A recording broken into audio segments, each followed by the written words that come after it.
Во пресрет на 44-та седница на Советот на општина Кочани закажана за утре 5 април, општинската организација на СДСМ Кочани денеска одржа пресконференција за јавно да каже дека е против предлог решението на градоначалникот за неспроведување на независна финансиска ревизија од две основни и едно средно училиште. На седница на Советот на општина Кочани, кој што треба да се одржи во вторник, 5 април, меѓу точките на дневниот ред се наоѓа предлог решение од градоначалникот Ратко Димитровски. Именно Димитровски со својот допис сака да ја промени одлуката што советниците ја донесоа на претходната седница, а со која општината беше задолжена да спроведе независна финансиска ревизија на финансиското работење на две основни и едно средно училиште. Одлуката беше донесена затоа што во извештаите што ги поднесоа директорите на училиштата прикажани се огромни долгови во износи од 100.000 до неверојатни 500.000 евра по училиште или во купен износ од околу 780.000 евра. Градоначалникот до сега не е потпишал донесената одлука за ревизија, а со решението што го предлага тој директно се меша во работата на Советот на општина Кочани.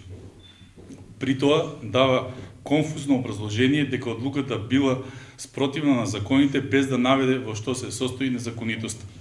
И правдајќи се дека во буџетот на општина Кочани нема планирано средства за оваа намена со што се настојува да ја избегне ревизијата.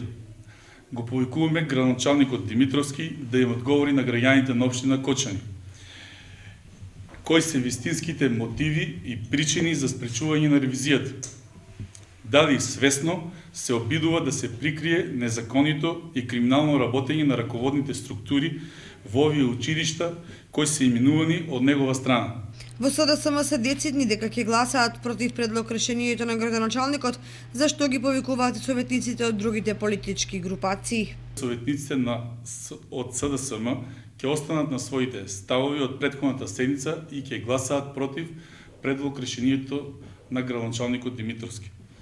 Воедно ги повикуваме и советниците кои гласаат да се донесе одлука за спроведување на ревизијата за финансиско работење на училиштата да останат доследни на своите ставови.